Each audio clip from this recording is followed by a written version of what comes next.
वालेकुम नाज़रीन हज़रात, आप देख रहे हैं ज़िया लाइफ हेल्थ केयर। नाज़रीन, आज हम इस वीडियो में आपको दुश्मनी ख़त्म करने के लिए एक अमल बताएंगे।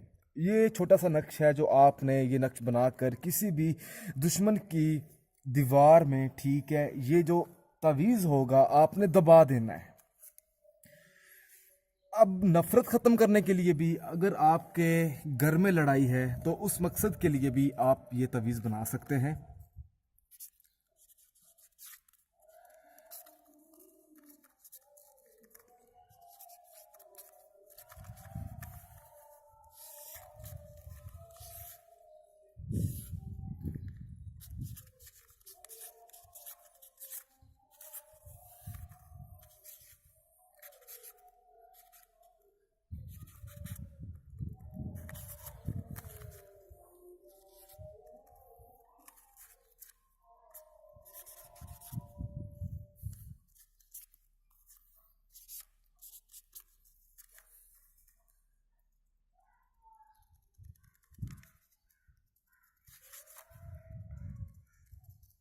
नाज़रीन, अगर आपका कोई सवाल है इस तवीज़ को लेकर तो आप हमसे रब्ता कर सकते हैं। छोटा सा तवीज़ है, इसमें कोई मुश्किल काम नहीं है। जस्ट आपने एक ऐसा तवीज़ बनाना है, इस तवीज़ को आपने बनाकर, और नाज़रीन इसमें एक ख़ास बात यह है कि हम सिर्फ आपको तरीका बता रहे हैं कि ये तवीज़ है, इसका तरीका है, मगर इस तवीज़ के साथ आपको एक पढ़ाई भी दी जाएगी, एक अमल दिया जाएगा, ठीक है ना। आपने वो भी पढ़ना है, उसके बाद आपने ये तवीज़ बनाना है। तवीज़ बनाने के बाद, पढ़ाई करने के बाद आपने करना यूं है कि आपने दुश्मन की दीवार में इस तरह ये तवीज़ जो है दबा देना है। और ख़ास ख्याल रहे कि इस तवीज़ के बारे में किसी को पता ना चले।